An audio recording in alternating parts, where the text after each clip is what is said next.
40% of people say that their number one fear is public speaking. So imagine what it must be like for Mo, who had to publicly sing on Saturday a song that he has never sung before. And I can't sing at all. It was rough, but I did it. A man has to stick to his guns. When he loses a bet, he has to complete the bet. That's what I did. So you lost the college football bet. Yes. Because we had to pick the teams that we thought we were going to do the worst. Mo's East Carolina Pirates, which he is repping today on his shirt. They had a pretty decent season. Did they make it to a bowl? I think they did. They did. Yeah, They're playing Tommy NC just told me State. they're playing NC State. I was supposed to pick the team who would lose the most. They end up having a decent record. Yeah. The Bobo. And so for those that may not understand the difference, because you are the only recording artist here in studio. Like, you have multiple albums that you've recorded under your belt. You have performed in front of people before because you are a rapper. But how would you differentiate between rapping and singing the national anthem? It's very different. Yeah. Not even close to the same. A lot of people, I kept seeing that a lot. Well, you rap, so Yeah. you'll be fine singing. And I'm like, they are so remotely different. It's not even funny. The performance part, you got a little help on that because I've performed in front of people. But the singing part, I had no idea how I was going to pull that off. Yeah, I want to talk about emotionally you leading up to the national anthem, and I want to check in with Abby and Kristen on this also, because again, I had the same feelings this weekend in watching your Instagram stories as I did last week. I hated the fact that you were so calm, cool, and collected and had a good sense of humor about it. Hashtag no fear. I would have been a mess for the entire week. As I said last week, I would have been practicing in the shower, rehearsing when there was nobody around in the house, rehearsing in the car on the way over there. Abby said the same thing. She would have been a mess. Oh my gosh, I would have been so nauseous for the entire week leading up to it. I would have had nightmares about it. I would have come to the stadium with bags under my eyes from not being able to sleep because the thought of like someone recording me and my voice cracking, it just makes me cringe. I 1000% would have enlisted a vocal coach to Yes. help me prepare Yes. for what you did on Saturday. The irony here is if I had lost this bet and had to sing our national anthem, I would have gone to another country. I would have moved. You know, the thing is, right, this is the way I saw it. And I learned this from when Bert, when we went skydiving. I remembered that mentality, and I said I was going to remember it for the rest of my life, and that the actual skydiving part was not that scary. All of the fear was leading up to it. What it's going to be, what it's going to feel like, how's it going to go. The worry. I worried for like months over something that was over in 30 seconds and really wasn't that fearful. It wasn't that, it wasn't that scary. And so when I got the news that I lost a bet, it literally was the beginning of our vacation. And in that moment, I could almost feel myself about to go into that place that like the old me would have worried and panicked every single second all the way up into it. And my vacation would have been ruined. The week leading up to it would have been ruined. And in my mind, I'm like, it's 60 seconds. Whatever's going to happen, it's going to be 60 seconds of life.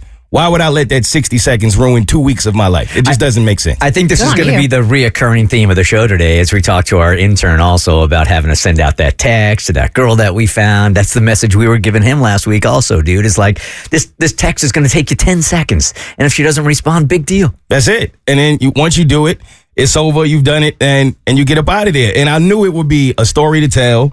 It would be something I could look back on and laugh at with my friends and family forever. And I also knew I could inspire people. Like, this could be a moment for me to show people whatever it is you're afraid of, there's nothing on the other side of that. Like, just go do it. And in fact, I was like, not only am I not going to be scared, I'm going to embrace it. I'm going to actually try to make it sound good. Now, I failed at that part. but I did try. I didn't go up there and try to joke around with it. I really went up there and tried to sing the national anthem to the best of my ability. Okay, so now that you're past this, I can say this and not worry about getting into your head. But if I had been in your position, my biggest fear, like what could be on the other side of that? Going viral in the worst possible way known to man. Like, we had been playing horrible renditions of the national anthem leading up to this bet payoff. And like, I would be like, if another morning show does this down the road, they're going to be using a clip of me singing the national anthem because I did so bad. As a comedian, not the worst thing that could happen to you. Okay, right? all right. If I can make millions of people laugh and they know who I am based off of any reason, I'll take it. But as an American, that would have been bad. And that's why I didn't want to forget the words. If I did have a fear, it was forgetting the words because I was confident. I'm like, I've heard this song my whole life. I know the words. Right. And then when I started singing it to myself, My lady was like, nah, I don't think that's the next line. Yeah. And then I went and looked, and I was like, oh, I skipped like 4 lines. I was trying to get to the end of that thing. So I had to go. I went back and I looked at it. I looked it over a couple times on the way. And I was like, nah, I got this. Okay. Like, let's do it. So you pull up to West Georgia, right? Now you're on the outside and you're walking in. Still no nerves. Now you're feeling okay. Now let's get, because it seemed to me like you were fine. Shaking hands, kissing babies, hugging people you don't even know on the way in. I was completely fine, man. I embraced it. I was ready to do it. I was excited about it. And I think what the difference was when I thought of everybody who's going out there and sounded bad, they were attempting to sound good. And I feel like that's where they went wrong. I had to own it. I had to embrace, like, this is not going to sound good. But just like when I raced the freeze, I am not going to win. just don't fall. Like, that was my whole thing. Remember the words, get through it, don't laugh, take it seriously. And I felt like I would be fine. I was watching his Insta story, and he was in the car on the way to West Georgia talking. And I'm like, Yeah.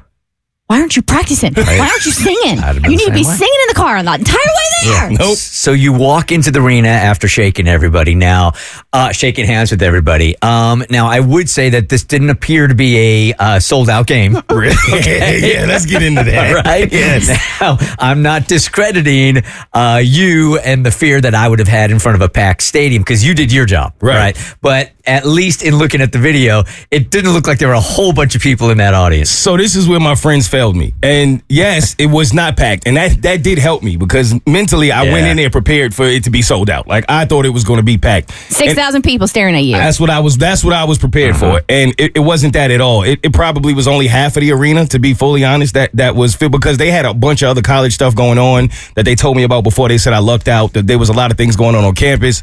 But my friends could have got a better angle of me because if they would have did it from the other side, it would have looked like the arena was packed because everybody was on one side, and that's why it made it look like I'm singing to nobody. Yeah, the videos literally look like there was nobody in the stadium. Nobody.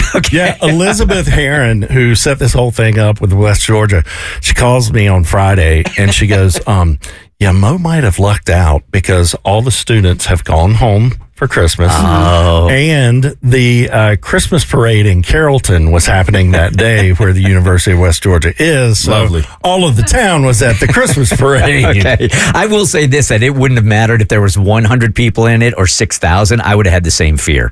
So even though it wasn't packed, it was only half packed, you still had to sing in front of 3,000 people. And you still got to think about all of the people that are going to see it when you're done. So it really is the same. It's you versus yourself, regardless of who's there. Because, we are about to play it on the air. Yeah, we are. There's that part. All right, so you want to give this thing a go? Yep. Okay. So and I didn't even get to prepare, which I actually think helped me because they told me I had like 20 minutes, and then when I went down there, they grabbed me and was like, no, we have to go now. So I didn't really even have enough time to really get to be nervous. They just threw me at half court, gave me the mic, and said, "Are you ready?" So there was no rehearsal because usually what we hear, the cliche is that when you're singing the national anthem, there's an echo, and sometimes it's a second behind it, and it can really mess with you. You didn't have any chance to even rehearse that. Nothing. Like literally, I got there, they said hello, they asked me if I was ready. I said as ready as I'm gonna be. They took me down to the court, and they were like, "Okay, I thought we had some time, but we don't. Are you ready now?" So I'm like, "Yeah, I guess now is the time." So he gives me the mic, he turns it on, he puts me right in front of the flag, and then the guy starts to announce it.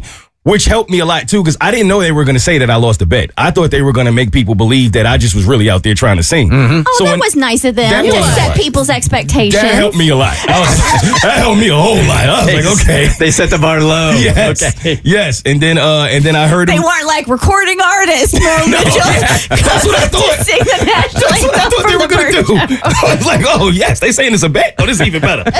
And then it was go time. So they put me in front of the flag. The guy makes the announcement. And then I hear the music start, and I got to do what I got to do. And performing today's anthem, due to a lost bet on the Bert Show on 99.7, is Mr. Mo Mitchell. Oh, see, can you see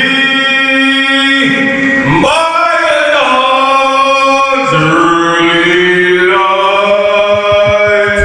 Oh, it's so proud.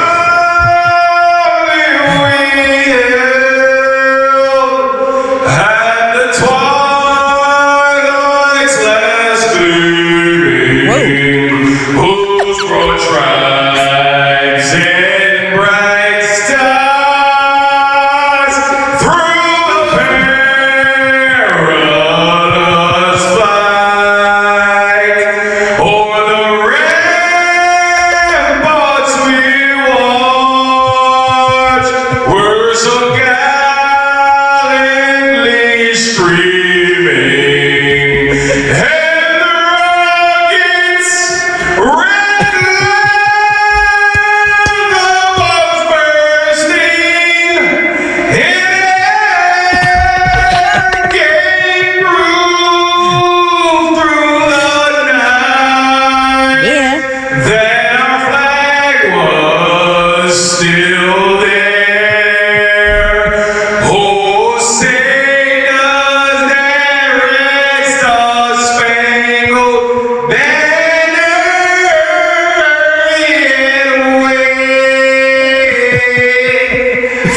Everybody clap.